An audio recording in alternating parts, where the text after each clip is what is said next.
That, my friends, is promising. That's right, today on Chef Nation, the struggle bus comes to a complete stop, and we solve the unicorn of woodworking, and that is miter saw dust collection, or mostly solve it. Yeah, let's go with that.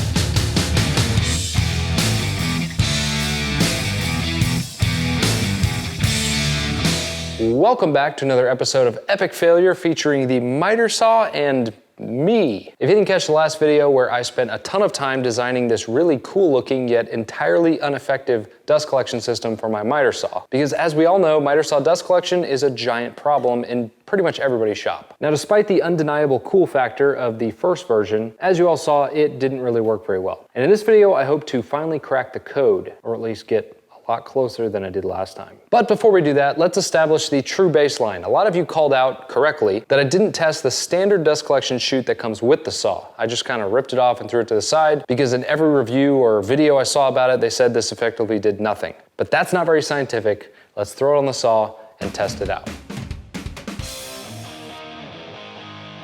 You know, I just had a thought. What if this just worked perfect? Like, what if this solved the whole problem? And I'm just an idiot for believing it didn't work.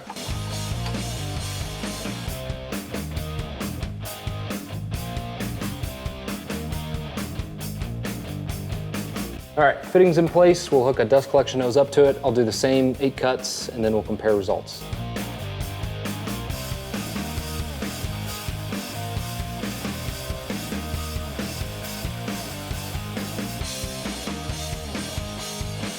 But unfortunately, all of the reviews and research I did more or less confirmed that it does in fact do nothing. Therefore, the baseline is still pretty much 0. So because I'm in data gathering mode and I don't want to totally abandon this just quite yet, there's a couple other things I want to try. Now, many folks pointed out correctly in the last video that airflow is everything when it comes to dust collection, and I couldn't agree more. Now, this miniature dust collection system that I have below my cabinet is just powered by this sort of slim shop vac. It's like 5 horsepower rating. I don't even know if that's really what it is. But in reality, this thing only pulls about 100 CFM, or cubic feet per minute. Now, the dust port that I designed in the back of my 3D printed version here is designed to work with a 2.5-inch hose, which works pretty well at 100 CFM with the smaller shop vac. But I have this big boy dust collector in my shop that I use for things like my table saw. And this thing generates over 1,200 CFM, so 12 times as much as the little guy. And if the only thing preventing this thing from working correctly is too little CFM, why not try it with more? So as a quick little experiment, I'm gonna hook that up to this port. Now there's quite a big reduction from a 4-inch hose to this little oblong opening here meant for a 2.5-inch hose, so I'm not gonna get the full 1,200 CFM, but it's gonna be a heck of a lot more than the shop vac.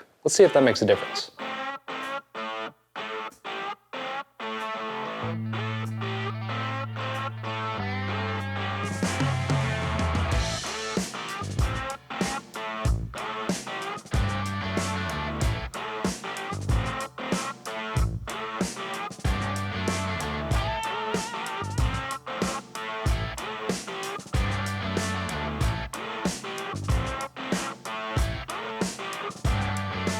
All right, so the higher flow rate, without a doubt, definitely helped. But unfortunately, it didn't solve it by any means. Now, based on what I can tell, there's one thing that this current design does really well, and there's 2 areas that we really need to address. Now, what this current design does really well is capture the low angle particles, especially using the higher flow rate. If you'll notice during the cut footage, if I just do a straight miter cut without any sliding action, it actually captured most of the dust. But it's when we extend the arm or we take a shallower cut that the particles tend to shoot at a much steeper angle. And that's where one of these significant issues presents itself. The current design seems to create almost a funneling effect for that dust to shoot up, bounce off of the under part of the arm, and then straight back on sort of this angled piece right over the bevel gauge. Now, this is something I noticed during the last test as well, but it's interesting it showed up almost exactly the same with 10 times the flow rate. So that tells me that this design does basically nothing to capture those high angle particles, which are much more common than I thought. And the second major issue with this design is how narrow the opening is. This is something that a lot of people have pointed out, and I need to do a better job at funneling the particles into this opening. And I think one way to do that is actually to start around the blade and try and capture as much as I can to create that funneling effect. But I'll be honest, this is probably a much more complex problem than many of us give it credit for. There are so many factors at play,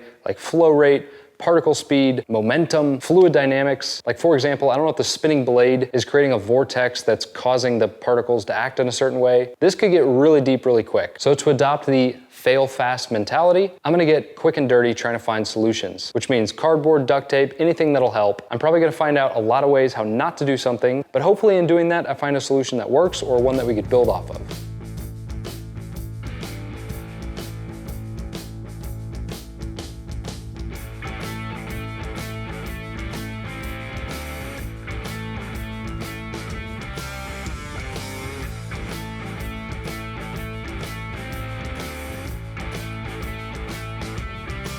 And while I'm over here doing some duct tape engineering and iterating, trying to find that perfect solution, let's talk about something else you can improve, which is your health. Now you guys have heard me talk about AG1 by Athletic Greens before, and I cannot overstate how important I think it can be to your health. And the reason for that is because I use it and I believe in it. AG1 by Athletic Greens is a nutritional drink that has me really excited about simplifying my nutrition and health routine. It has 75 different ingredients, including vitamins, minerals, superfoods, probiotics, and adaptogens. Now for me, one of the biggest perks of taking AG1 is immunity support. Do you know that you're getting the necessary vitamins and minerals to fit your lifestyle? Some of these important yet hard to find ingredients really help support your immune system. AG1 is a great supplement for that. AG1 contains vitamin C, zinc, and even healing mushrooms to support your immunity. And because AG1 is packed with superfoods and adaptogens like magnesium, this really helps recover after a workout. I view AG1 as just another way for me to stay healthy. And it's so easy too. Just one scoop and 8 to 10 ounces of water, shake it up, and you're done. And I know it doesn't look very appetizing, but you'll be happy to know that it actually tastes pretty good.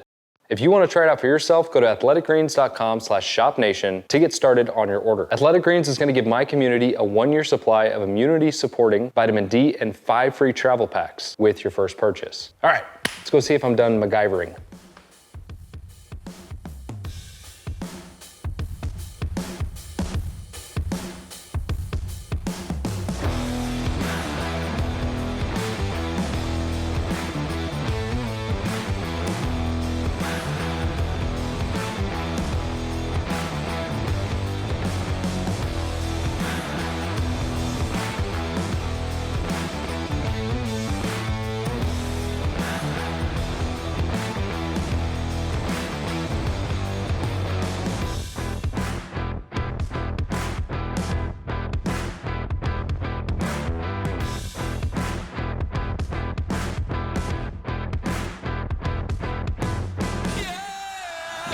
So after way too many trials and tribulations, I basically arrived at 2 potential solutions that I think are worth pursuing. The first one is what I would call a traveling chute. You can see here I've mocked up a pretty basic version that's kind of boxy, but it travels with the head of the saw in and out. The advantages are that it travels with the head during the sliding motion, means it's always right behind the blade during the cut. There are 2 downsides that I can see. The first one is because the chute kind of hangs down below the blade, it does have a chance to interact with the thing you're cutting, so you kind of have to make it flexible or adjustable to accommodate for that. And the second and maybe bigger issue I have with it is that you're relying on the standard dust collection fitting, which we've already shown doesn't do a whole lot, or you have to MacGyver something that fits in a very small space at the bottom of that head, which means it's probably not going to be very efficient. The second, and I think maybe more promising solution, is a slightly different version of my first solution. And I say that because I think it's missing catching the dust in 2 fairly predictable ways. One is not being wide enough of an opening. Okay, I can change that. And the second is that it's funneling the dust up and back. Well, since the dust is already being funneled there, why don't I try to redirect it back down into the collection? So to refine this solution, and in the interest of time, I'm gonna use this existing model. I'm gonna hack off the top, which is gonna allow me to put some brushes around here, which is gonna allow the top head to slide. And when the head is directly over it, it would seal against with the brush. But also on the bottom of the head, I designed up this simple little saddle that will sit directly above here. And you'll notice there's a little angled ramp right here that should, I think, in theory, divert the particles back down into where the suction is. And then the last change is instead of the stock adapter, I 3D printed this little deflector that's gonna sit up in its place. So the blade kind of sits here in this groove. And really what this is meant to do is just, again, divert the particles back down into the suction rather than up into this empty cavity and bounce everywhere. At least, I think that's what it's gonna do. But what the heck do I know? Let's go test them.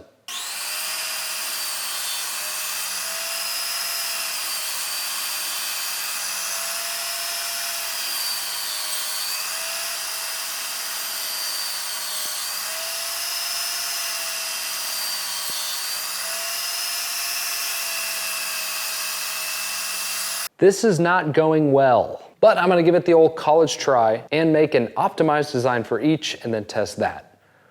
And if those don't work, I should probably find a new hobby or something. And while I was going through all this guy named Harpster at Benchtop Woodworks reached out to me because it turns out he's solving this problem on his Delta Cruzer, but it conveniently falls in that traveling chute category that I'm already trying. So I decided to check out his video and see what he did.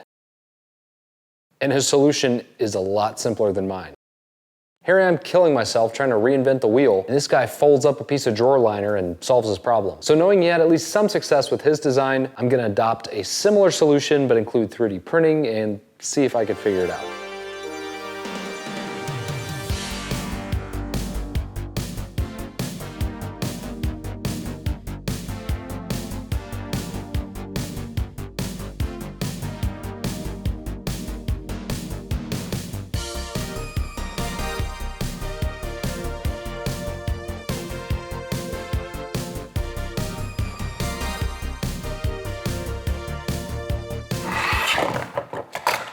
All right, these are the two horses I'm hedging my bets on. On this side, we'll call version 2 of the original design, and on this side, we've got the traveling chute. Now, starting with version 2, it looks very similar to version 1, but obviously the opening is a lot wider.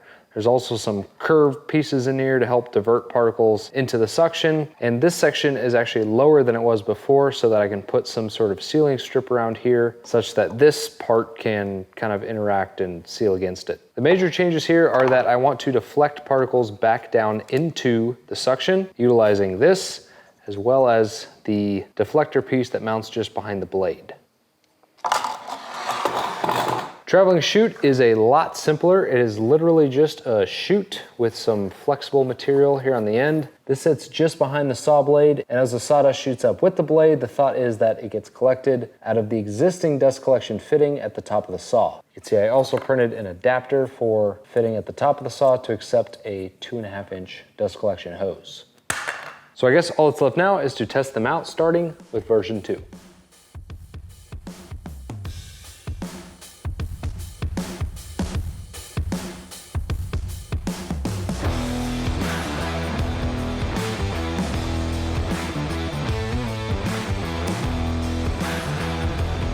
Okay, so I've got the saw cleaned up, I've got version 2 installed. Let's go ahead and test it out and hope for the best.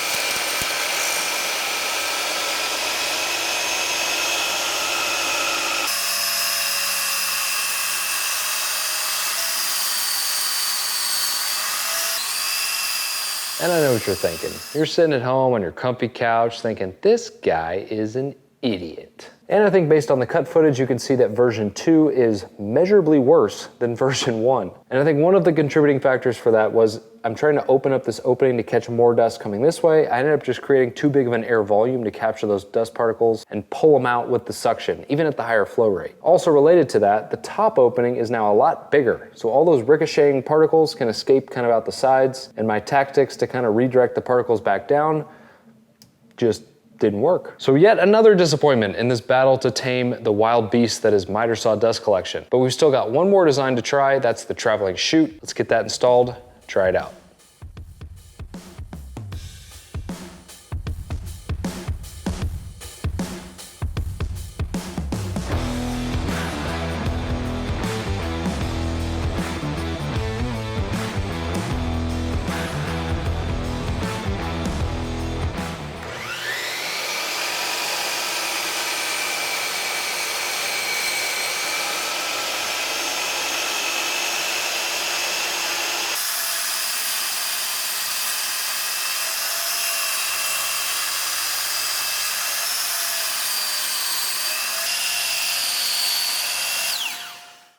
Yeah, there's some dust flying around, but I think for the most part, we're catching most of it.